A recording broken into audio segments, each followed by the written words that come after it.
Hey, I'd like to welcome you to another episode of Mission Matters. My name is Adam Torres, and if you'd like to apply to be a guest on the show, just head on over to missionmatters.com and click on Be Our Guest to apply. All right, so today's a very special episode. We have M.L. Bruin on the line, who is a writer and author of I'll say the Noah series. I'm looking at his website, mlbruin.com. And we have Noah and the Shark. We have Noah's Summer Adventures. We have What Would Noah Do? So he's got an entire catalog of children's book. Mel, welcome to the show. Hi, Adam. Thank you very much. I'm excited to be here, and it's a pleasure to talk to you, actually. Oh, man. So I want to get right into this. First off, you becoming a children's author, you going down that path. I'd like to give me the beginning. Like, how did all this start? How this catalog, how this writing, how did all this start for you? Yeah. Well, I always wanted to write. And I had a long engineering career, and I wrote a couple of self-help books during my career. One was actually about lessons I learned raising my daughters, and later I wrote a guide for navigating career success because I noticed the younger folks that we were hiring were very intelligent, but they didn't have a lot of the skills that could really help them in their career. And so I published those, but I really always wanted to write children's books. So, in fact, even at a young age, when I was in elementary school, I would write my own books, children's books, and do the illustrations. Really? Yeah, it became a passion of mine. Yeah, at a very young age. Most of them were about sports, but anyway, so I kept a couple of those ideas and said, one day I'm going to write my own books. And so needless to say, once I retired, I had to retire because of my Lyme disease. So that was the ideal time for me to start writing books. So that's kind of how this all started. So talk to me about the concept for this. And do you call it the Noah series? I just want to make sure I have it right. I don't want to misrepresent. Is that what you call it? It feels like the Noah series to me. Go ahead. That's correct, Adam. That's actually what I call it. And the Noah series really started because we'll talk about the inspiration. That's my inspiration. It's pretty simple and very personal. It was the birth of our grandson a few years ago. So as I mentioned, I always wanted to write children's books. And when my grandson was born, it's actually my wife said, boom, there's your inspiration right there. Now's the time to dive into writing books. And the first book really, it's set up nicely because Noah and the Shark, how that started is my wife and I bought him a toy shark and when he was really little, and he always had it with him. It was his source of comfort. He had it with him. He slept with it. And actually one day I was like, there's the first book right there. So that really inspired me. So it was the birth of our grandson that inspired me to do this series. Wow. Was it kind of like a baby shark moment? I'm just curious the timeline on this, how long ago it was. Yeah, it was. He's not quite 2.5. It was literally within a few months. I love sharks. It was kind of selfish, I guess. We were at a toy store, and I said, I saw a toy shark, and I told my wife, I was always fascinated with shark. Let's get him one. And he, even at a young age, it was amazing. He always kept it with him. And I had some ideas anyway about the first book, so it just kind of fell into line. Noah and the Shark. Interesting. What do you hope the readers get out of this? Obviously, I think of children's books. I think of it's obviously multidimensional because the child's parents, the child, this is things they're going to remember, especially, those childhood memories. I remember my little childhood books, of course. Yeah. What do you hope the readers get out of this? Well, what I want to do, it sounds corny, but when I became a grandparent, it gave me a renewed sense of purpose, if you will. And I started thinking about the lessons that I hoped my grandson would learn, kindness, responsibility, doing the right thing, even if it felt uncomfortable. And that's a theme in a couple of the books.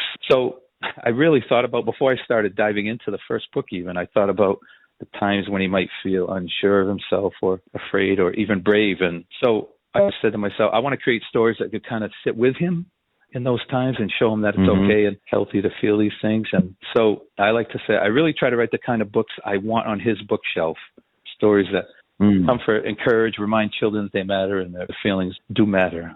So I kind of wove all that in to my books. Give me the order of how the books were released and maybe even the why behind why each one was released. So you gave me I believe the first one, Noah and the Shark, and that was the first inspiration, and that was based off of you buying this shark and just kind of seeing the inspiration. That was first, am I right? I just want to make sure I have That's correct, yes. Noah and the Shark was the first book.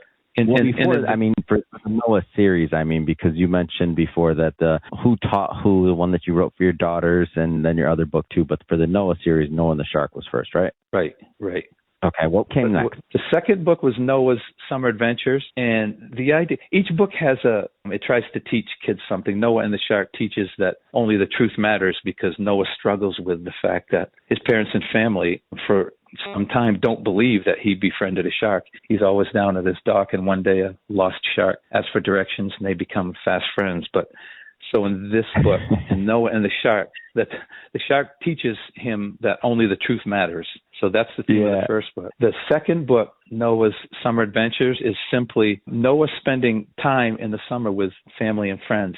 And these aren't huge, important, luxurious trips. They're simple times spent with family. And actually, some of the events in the book, we incorporated things that are really happened to him in his life, so it would be an interesting memory for him. But what I want kids to get out of the second book is just be inspired and look forward to and really appreciate simple times with your family, going to the farm, going to the beach, going to a wedding, things like that. So that was what's behind the second book. The third book in the series is What Would Noah Do? This book really focuses on character and decision making. So in this story, I have Noah facing everyday challenges that might cause him to pause or stop and think about the kind of person he wants to be. It's really about kindness, taking responsibility and helping others, and making choices that doing the right thing, even when it may be difficult or even scary to a young child. So the message here is, I guess, small decisions matter, and children are capable of doing the right thing in their daily lives,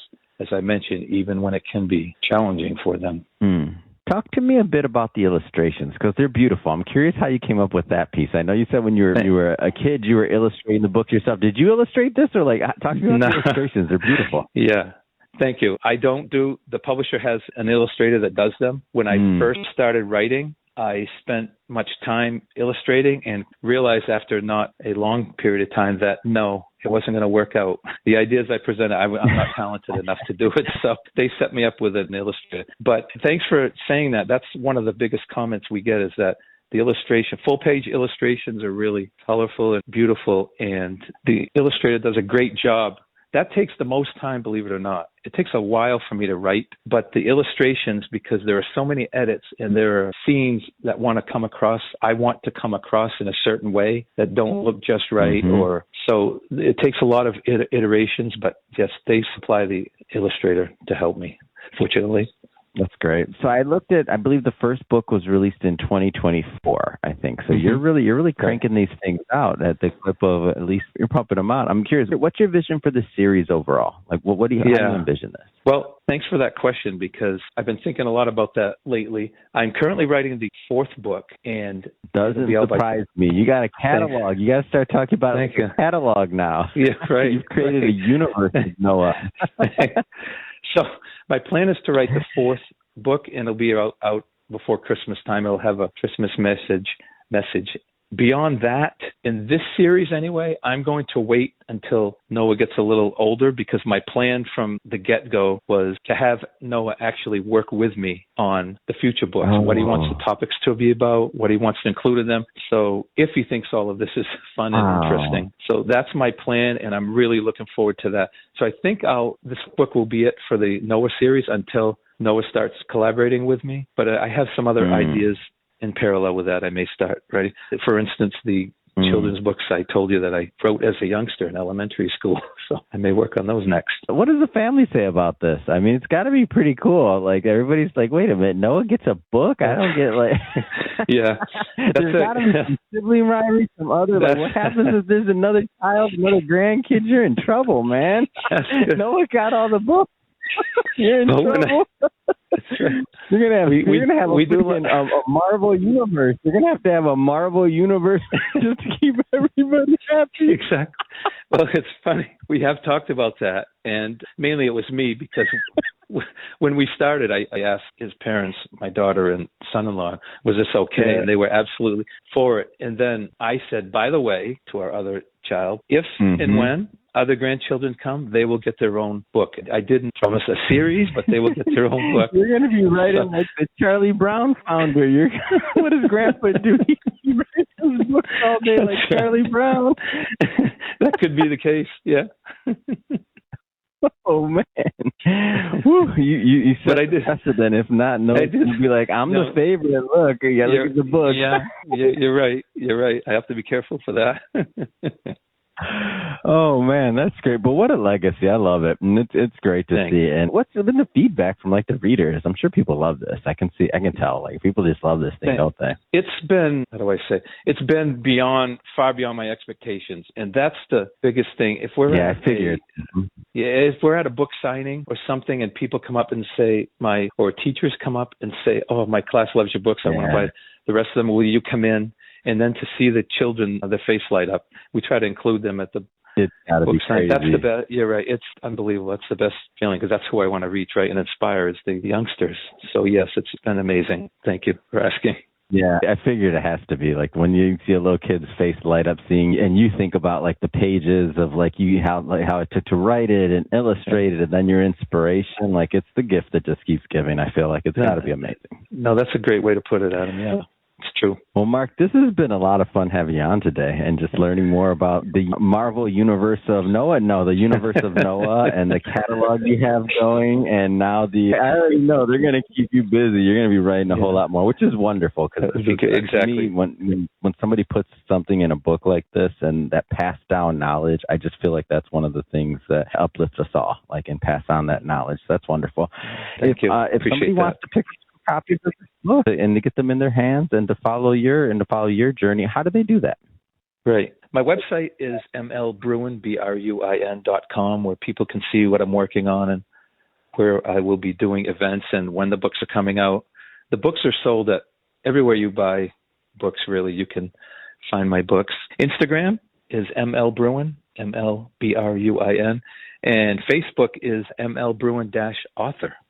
Fantastic. And for everybody listening, just so you know, we'll definitely put some links in the show notes. You can go to Mark's website, check it out, and just connect with them on social and otherwise so you can grab some of these books. And speaking of the author, if this is your first time with Mission Matters and you haven't followed Mark or subscribed to our show, definitely go to Mark's Facebook page, all of that, follow him, make sure you get connected there. And then for us, make sure you hit the subscribe or follow button because this is a daily show. Yes, you heard me correct. Each and every day, we bring you new content, new ideas, and hopefully new inspiration to help you along the way in your journey. So we don't want you to miss any of those upcoming episodes. So hit that subscribe or follow button. And Mark, appreciate you making some time for us to come in on the show. Thank you. Thanks, Adam. It's been fun and really a pleasure to speak with you.